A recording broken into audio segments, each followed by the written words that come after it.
Bachmann's Big Hauler 460 10-wheeler steam engine. This is one of the most popular G-gauge trains in the United States and North America. Comes with their Bachmann's starter sets in the Big Hauler series, and well, quite frankly, I'm ready to get hurt again. This is my second one that I bought used at a train show, and I had it half a lap on my layout before the gears and the chassis stripped out, and it even fell off from about a 2-foot height. So I've got some detail work I need to do, put the whistle back on, change the headlight, and also change this chassis, and that's what's in here. So come along with me as I figure out how to do this one step at a time, starting with the unboxing. So shout out to Bachmann for the packaging. They are not sponsoring me yet. And oh my, now that is some seriously safe packaging. Look at that. Save that, put it under my pillow at night. So what this is, we got the bill of sale, we got the parts list here. Oh, and even not a nice little 10% off coupon. So now we go a little more carefully, a little more surgically on the knife here. The moment of truth. The new chassis for the number 10 emerges into the light of day. So I can tell we've got the main chassis unit, which is securely fastened here. That's not going anywhere. I know that's probably what the guy or gal who tied this down said after they closed the box. Right off the bat that I'm happy to see, super happy to see. So the first is Bachmann's upgraded swivel, front swivel truck. Most of the older units, they're very well known for that front truck unit for being kind of flaky, and that's one of the main power pickups for these models is on the front truck. So this solid piece of metal here helps to keep the truck fully in contact with the track at all times, especially for folks like me who run track power still. And you know, that's going to even help me maybe in the future if I want to upgrade to some kind of wireless protocol but still use track power until I go full battery. Thank goodness for me being a novice to electronics. Looks like the terminal connections are going to be very easy to the board, the new board, when it's time to make those connections. Also, down inside of this, we have those plastic gears. So it's a metal kind of a spindly gear. If I got the name of that wrong, please do feel free to correct me. Coming out of the motor, and then that goes into the plastics. And it's that back plastic gear that's the one that is prone to cracking over time. So let's keep on discovering what's left to unpack. Air tanks for the brake system. And last but certainly not least, this is most likely the board, the new control board for the chassis that will go inside, all out of their safe packaging, direct from Bachmann, and I think I'm ready to get to work. Everything I see so far is Phillips head, so just have various sizes of Phillips head screwdrivers. Start up front on the cow catcher. I know that these metal braces here for the cow catcher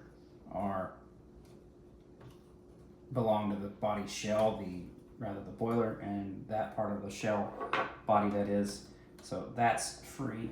Then I can check here.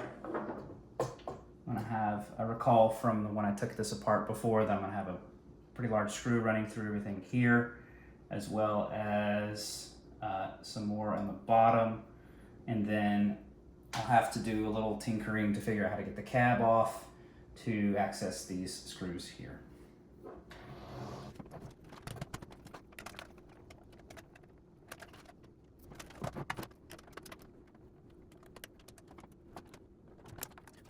Next area to attack, trying not to break any more appliances off the top of the Loco. Next screws are going to be here. So checking here. So these belong there. Let's get those out.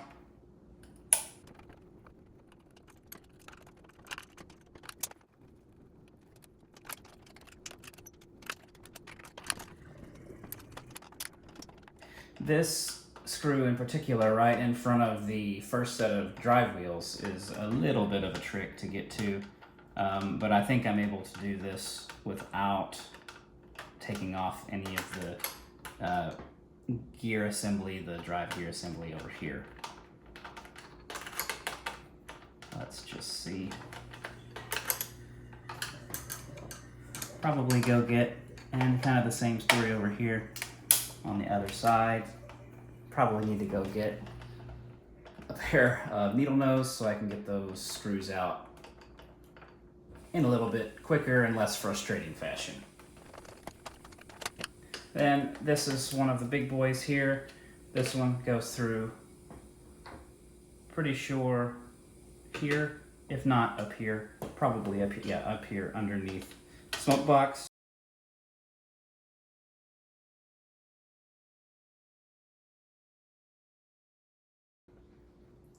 And I'm gonna go ahead, I might, a more experienced guy or gal might know that maybe I don't have to do this part, but I'm gonna go ahead and take this outer cover off just in case there are extra screws inside that I can't see yet. Bottom chassis cover, the gear grease there. That's where the old swivel truck would have been, the one that was spring loaded, already took it off. And back here was the other issue where it was the plastic gear that had already cracked in the middle. And you can't buy the gear anymore by itself, and you can't just buy the new modern truck. You have to buy the old whole assembly. And, for the price, it's not bad in the end. You're getting a whole brand new side rod assembly, whole new, and you get the modern truck, and you get the new gear works back here. So this was either kit bashed or just a part of the model that came before, but I was wondering about how I was going to get these pieces off. Looks like I can just pull it off. Yeah, this was most likely a kit bash ad. Previous owner on this Loco did a little bit of kit bashing to it, and it really looked great. I hate that I'm going to be losing some of those details going back to the stock chassis, but an opportunity just to keep on modeling.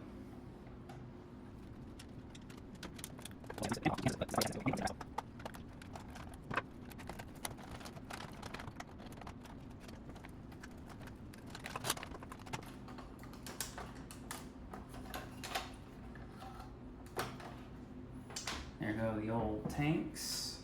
Set those to the side. Maybe they make a return. And with a little bit of wiggling and praying, off comes the shell.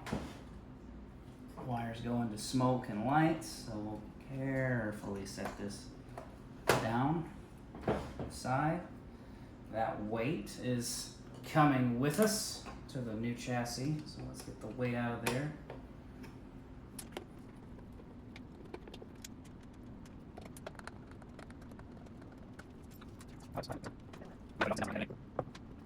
And a quick dry fit check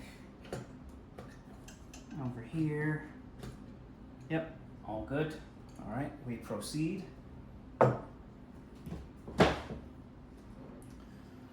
So everything seems to be coming apart nicely.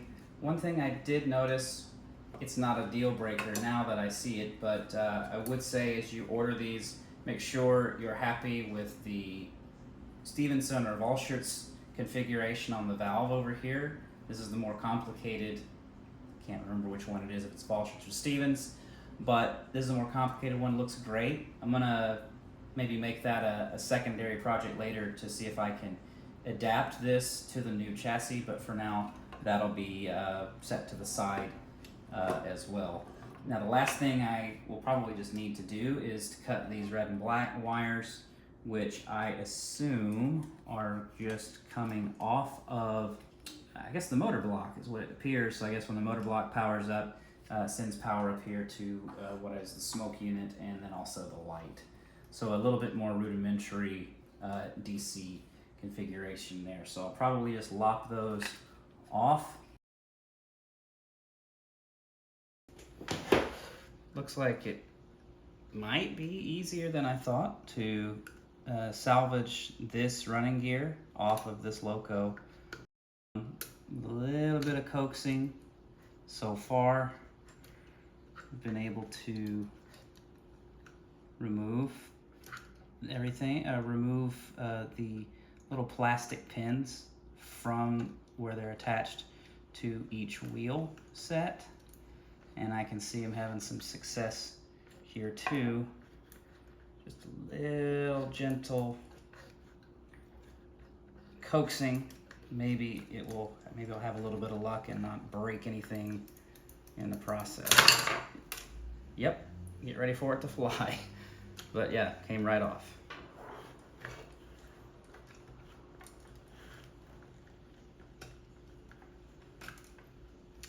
Ooh, that was much better.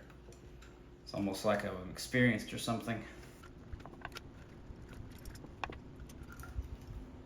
Okay, well, that's a fine mess for now, but it's all in one piece. It's gonna be great. So I got the board out of its wrapping, and I could tell pretty quickly that it's meant to mount here. Nice little arrow kind of giving you the hint that it goes forward, with screw attachments here, two in the front, and one in the back.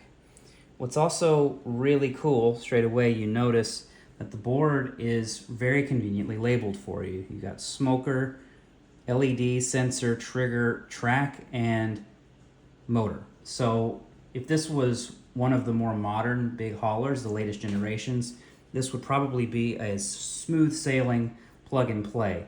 But since my unit is a little bit older, I'm gonna have to figure out what to do with the light and the smoke unit, because as you recall, I've only got these two black and red wires coming out of the smoke box it is right now. So I've probably got to take this apart a little bit more, but rather than guess, I'm going to do what most all of us do. I'm going to get out there and Google a little bit more and see what I can find before I mess anything else up. All right, day 2 of the rebuild. You know, my kitchen table is a fantastic workspace, but it's hard to have dinner here, so I gotta pick up the pace. So I've been doing a bit of research over the last couple of days, and I think I've determined that my chassis on the original setup was a Series 4, and what Bachmann has been sending to customers as repair parts since roughly 2000 is Series 5 or version 5 chassis, and that's what we have here. And I've also found that it's, since mine is anywhere from the very late 1990s to early 2000s, there's also a couple of differences that Bachmann had in those earlier years that now everything is just controlled by the board. One of them is here. The smoke box actually will open up, and you can see there's a switch inside to control the smoke unit. And like I mentioned, that's more than likely controlled in all of their new locomotives from the board itself. So that opens up, but I was also wondering, how am I going to access these electronics at some point when I'm ready to, modernize to LED headlight or even get to the smoke unit? Well, when you turn any of these over, you can see the little tab right here, and all you may not even need that, but I'm going to try a small screwdriver here, just pressing down. You don't want to break off these tabs. And you can see all the guts come spilling out. The black and red are coming up to that switch for the smoke unit, and probably hard to see on camera. Not really any easier to see in person, but yeah. Positive and the red and the black come into the switch, and then in the middle of that switch, I assume is a dedicated feed, black and white wires coming out to the headlight. So that's what's going on in your smoke box on these older late 90s model big haulers, if you're not really wanting to crack that thing open. Well, now I know what's in there. Now I know what I'm up against when it's time to modernize. So we'll get this thing back on and keep rolling. My advice to you, use the screws to pre-tap the holes. They were pretty tough to get in to the chassis body and not really damage the board, send the screwdriver through the board or something worse. Other advice, maybe get a small piece of wood to prop underneath the front so that you're not bearing down super hard on the drivers or that front truck assembly. Be ready for it to put up a little bit of a fight. It seems like the screws are a little bit big for the holes that have been pre-drilled in the casting. With those screws in, it just takes a little bit more process of elimination, looking closely at the terminals on the plugs that are pre-installed, and then comparing that to what you see on the board. You see there's only a couple of options there with 2-pin and 4-pin and 3-pin. The colored wires are generally all different colors or different gauges, so you just follow them easily to the motor block, for example, or to the track pickups. Not being a electronics guy, small electronics guy that is, I was really worried about this part, but quite frankly, this was a non-event. Really encouraged by it. Once everything was plugged in, just a matter of carefully routing the wires so that they'd sit a little lower in the shell. There's plenty of room in the Locomotive shell, but it's always good to try and make things as neat as possible. Now it's time to get the simple drive gear off. That's one screw that holds on the cylinders and the steam chests right here underneath the swivel front truck of the new chassis, and it lifts right out. Once that was done, then it was very short work to take the plastic pins out of the hubs of each of the drive wheels on the left and right side. You'll see that I left the drive rods, or the drive arms, I know I'm getting that wrong probably, on the sides of the locos just to save myself a bit of time. If you're going to do much handling of the chassis after you get the wiring harness on, or even before, take one of those long twist ties that's in the packaging that came in the box, wrap it around the swivel truck so that it's not flying all over the place while you're trying to do service on the chassis. I learned this lesson a little bit too late, but it came in handy here towards the end. Here comes the more complicated valve gear. It sat down onto the chassis like it's supposed to, and when I tried to put the screw in to the bottom to reattach it to the chassis, that's when things got a little weird. I noticed that Bachmann didn't add another screw hole for these older or say more complicated valve gear, so I had to mark it with a drill bit, then drill it out and prepare it to receive the screw. Using a power drill on your dining room table, you want to go slow. You don't want to put a lot of pressure. So I got a little impatient, put a little bit more muscle behind the drill, and wouldn't you know it, there's now a little bit more evidence and a little bit more of a souvenir from this project on our kitchen table than I was hoping for. Gotta buff out. So after that humbling moment, got the steam chests reattached to the new chassis. Then it was the ever so careful threading the needle, these tiny screws, to get the support for the valve gear back onto the Locomotive. And before I got to this final step, I was really dreading it, but I didn't realize how easy Bachmann was going to make this for me. You can tell that the push rod, let's call it, is perfectly round and goes over the hub of that center drive wheel. That additional arm, which helps with the complications, that one's actually got a hex head on it, which matches the hex head coming out of the hub on that center driver. So it's very, very easy to do, almost idiot-proof. I was super thrilled about that. It made it very easy to put all of this back together. I had a little bit of extra time. I wanted to test it right then and there. So I got my controller out, got about 6 feet of track, lined everything up, hooked everything up, and on the first try, the train took off down the tracks.